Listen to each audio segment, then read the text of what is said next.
அன்பு, இந்த வீட்ல இருக்கிற பிரச்சனை எல்லாத்தையும் கண்டுபிடிச்சு ஒன்னொன்னா சரி பண்ணுவேன்னு சொன்ன மாதிரி ஒன்னொன்னையும் சரி பண்ணிக்கிட்டே இருக்க. கார்வண்ணன் அப்பாவுக்கு ஒரு பொறுப்பான பதவி வாங்கி கொடுத்து அவர் முகத்துல சந்தோஷத்தை பார்க்க வச்ச. ரொம்ப நாளா நான் எவ்வளவோ முயற்சி பண்ணியும் சேர்த்து வைக்க முடியாத கதிரையும் அணுவையும் நீ சேர்த்து வச்சுட்ட.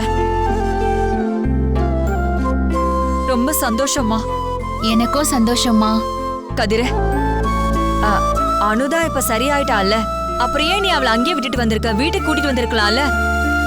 அம்மா, இப்பதானே நான் சொன்னேன், அத்தை மனசு மாறாம நம்ம அனுவை இங்க அழைச்சிட்டு வர்றது சரியா இருக்காதுமா. முதல்ல நம்ம அத்தையை சமாதானப்படுத்துவோம், அதுக்கப்புறம் அனுவை கூட்டிட்டு வரலாம். அதுவும் சீக்கிரமாவே நடக்கும். நீ சொல்றதும் சரிதாமா. அன்பு, உங்க அத்தையை சமாதானப்படுத்தணும்னா அதுக்கு முதல்ல இந்த வீட்டுக்கு ஒரு வாரிசு வந்தாகணும். நீங்க 2 பேரும் எப்போ அந்த நல்ல செய்தியை சொல்ல போறீங்க?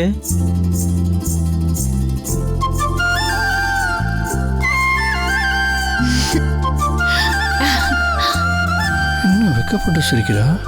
அப்ப இவனுக்கும் ஓகே தானா?